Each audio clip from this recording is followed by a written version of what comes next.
A blue wave swept the national cobwebs away on Tuesday. Mostly moderates, except for the Red Army in New York. Also blue, but deeper blue. They beat the billionaires and the right-wing liberal moderate blues, which gave those people the blues. However, it is apparent now that Zoran's team cheated. While Cuomo, Bloomberg, Trump spent only $30 million, Z mustered 90,000 door knockers. He is, of course, a DEI mayor who got the job because he's a minority, a socialist. Mamdani campaigned day and night, while the other candidates could not even be bothered to correctly pronounce his name. This gave voters a twofer, the opportunity to vote against both stupid and racist.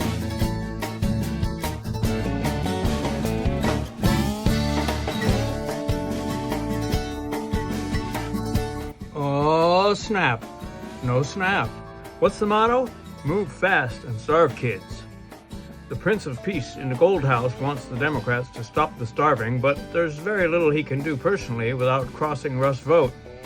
He prefers to cross the courts because who cares if they're crossed?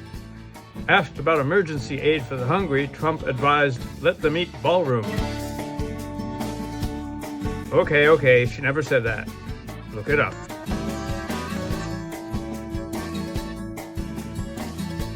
Just to be clear, two parties shut the government down.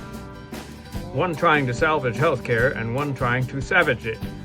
On the bright side, billionaires can turn their tax cuts into providing more jobs for robots.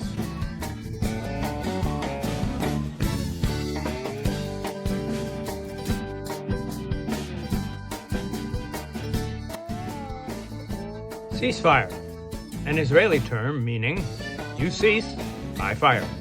Hundreds of aerial strikes and hundreds of murders later, Israel still occupies and makes slaughter in Gaza, which is a reasonable course if the goal is to empty Palestine of Palestinians. Whoever returns here, if they return here after, will find scorched earth. No houses, no agriculture, nothing. They have no future. To be fair, that has only been the goal for the last 100 years.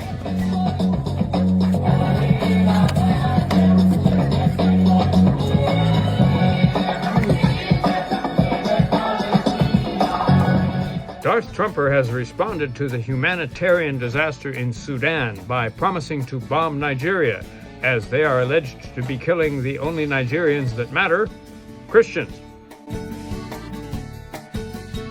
Of course, they are not.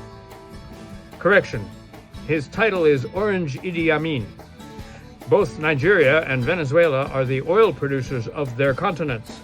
Boy Prez tells a worshipping world that his attack will be both vicious and sweet, exemplifying his ability to reach across the aisle from his sociopathic side to his mendacious side. The peace president has explained to the nation that he doesn't need congressional approval to bomb boats in the Caribbean because the boaters cannot shoot back. Thus, U.S. personnel are not in danger.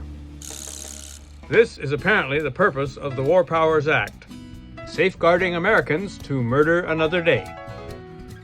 In the event of a vicious, sweet, and peacemaking land attack on Venezuela, the reason to sideline Congress will presumably be that the Venezuelans committed an act of war by refusing to say how our oil got under their soil. President Only I Am Capitalism is on a tear buying shares in corporations for the government. The gambit represents a sort of partial nationalization of the companies, running somewhat exactly counter to traditional conservative beliefs. I myself am partial to nationalization of pirate enterprise, just not by this nation. The U.S. government has now blackmailed its way into owning parts of Intel, U.S. Steel, now Nippon Steel, and a payoff from NVIDIA for selling chips to China. But we are assured it is not state capitalism, but merely a shakedown.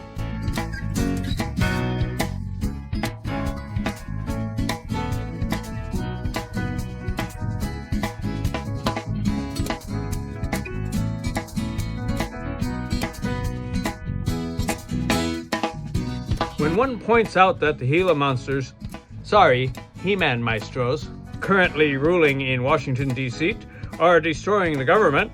Many MAGA minions respond, good.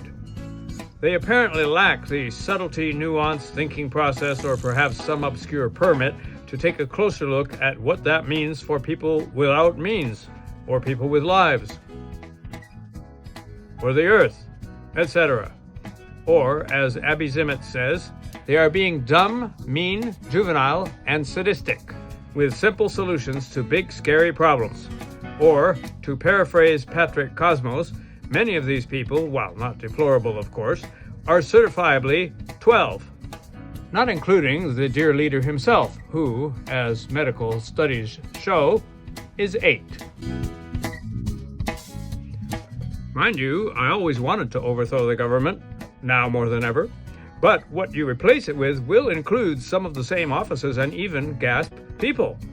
Take, for example, the National Park Service's abandoned oil well cleanup artists.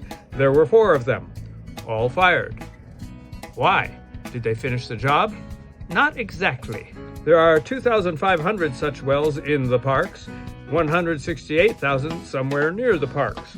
They have an annoying tendency to leak benzene and methane, which cause, respectively, leukemia and climate collapse. Again, why? Could it be that the Earth, including leukemio-Americans, is not worth saving? To be fair, saving the planet does tend to lower profit margins here and there. Speaking of planets, jumbled up piles of brightly colored, poisonous, sharp thingies may not be everyone's idea of art, but it turns out they nurture fish and protect coastlines by breaking ocean waves. Coral reefs are bleaching and dying worldwide and are slated to be extinct by the time Gen Zers turn 40. Why die? Because the ocean has absorbed too much CO2, which, some climate crazies argue, is human-induced. If you don't like fish or coastlines, you'll be fine.